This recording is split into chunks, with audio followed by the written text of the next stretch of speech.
Hi guys, next topic आता है मेरा विजुअलाइजेशन, जो कि ये बहुत ही पावरफुल टूल है हमारे डिज़ायर को मैनिफेस्ट करने के लिए।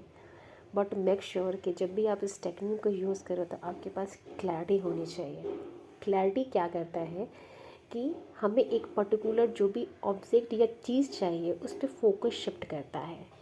उसके लिए हमें क्लैरिटी चाहिए होता है। अगर हम कुछ चीज़ मैनिफेस्ट या कोई चीज़ गोल क्रिएट कर रहे हैं, अगर हमारे पास क्लैरिटी नहीं है तो फिर हम उस चीज़ को कैसे अचीव करेंगे, इसलिए क्लैरिटी इंपॉर्टेंट है।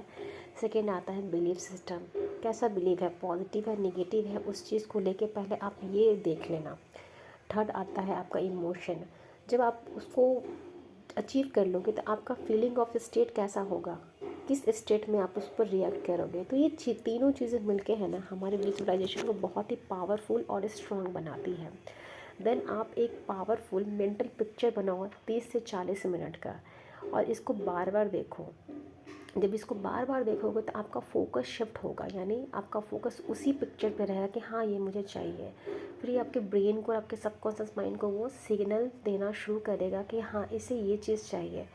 फिर आपका बिलीव स्ट्रांग होगा। बिलीव के साथ फिर क्या होगा, फीलिंग जनरेट होगी। तीनों मिलके क्या आपके डिज़ायर को मैनिफेस्ट करने में हेल्प करेंगे फिजिकल रियलिटी में। इसलिए बोला जाता है कि विजुअलाइजेशन जब भी करो शांत होकर करो, एक पीसफुल प्लेस पे करो, ताकि आपकी जब बॉडी बहुत रेस्ट मोड में होती है तो आपके पांचों सेंसेस इन्वॉल्व होते हैं। फिर आप जब भी उस मेंटल पिक्चर को बार बार देखते हो तो आपको अच्छा लगता है देखना, आपके पास हैप्पीनेस होती है, आपको लगता है बस वो चीज़ मुझे मिल गई है। इसलिए बोला जाता है कि विजुअलाइजेशन हमेशा शांत होकर करो और छोटा क्लिप बनाना चाहिए ताकि आप उससे बोर ना हो। अगर आप 10 मिनट का बना लोगे तो फिर आपके पास टाइम उतना नहीं होता है। आप एक दिन कर लोगे, 1 वीक कर लोगे, लेकिन नेक्स्ट टाइम से आपको उसको करने के लिए बोरियत फील होगी। इसलिए छोटा क्लिप बना ताकि आप चलते फिरते उठते बैठते कहीं भी करो। जब भी आप इस टेक्निक को यूज़ करो तो आप उसका एंड रिज़ल्ट देखो, क्योंकि एंड रिज़ल्ट बहुत इंपॉर्टेंट है। अगर एंड रिज़ल्ट देखते हो तो आप उस चीज़ को ईज़िली मैनिफेस्ट करते हो। सपोज़ कि अगर आपको कोई जॉब चाहिए तो किस कंपनी में चाहिए, पहले ये डिसाइड करो, किस रोल पे चाहिए। और लास्ट आपका आता है ज्वाइनिंग। तो ज्वाइनिंग लेटर पे आप फोकस करना कि आप उस कंपनी में जॉब कर रहे हो और आपको ज्वाइनिंग लेटर मिल चुकी है और आप सबको बता रहे हो। तो ये होता है हमारा एंड रिज़ल्ट। जब आप एंड रिज़ल्ट देखते हो तो कोई ना कोई ऐसा सिचुएशन या सर्कमस्टांसेस बनते हैं, या कोई ऐसा रेफरेंस आपके पास आता है, या अचानक से उस कंपनी से कॉल आएगा और आपको जॉब ऑफ़र हो जाएगा। फिर आपको ज़्यादा एफर्ट्स करने की नीड नहीं है।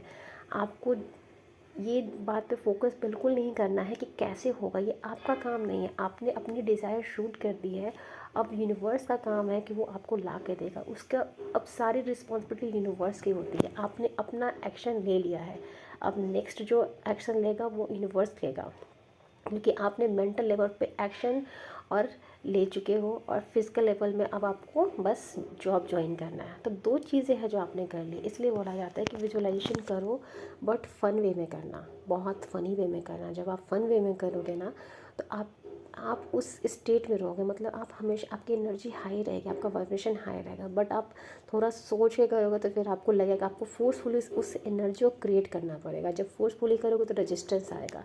बट हैप्पीली मोड में जब आप विजुअलाइजेशन करते हो ना तो आपको कोई चीज़ अफोर्ड करने की ज़रूरत नहीं है। ऑटोमेटिक आपका वाइब्रेशन उतना अप है, वो चीज़ क्रिएट करने में, वो चीज़ पाने के लिए आपका वाइब्रेशन का लेवल उस जो आपके डिज़ायर उससे मैच कर रहा है, तो चीज़ें बहुत ईजिली स्मूथ मैनिफेस्ट होती है।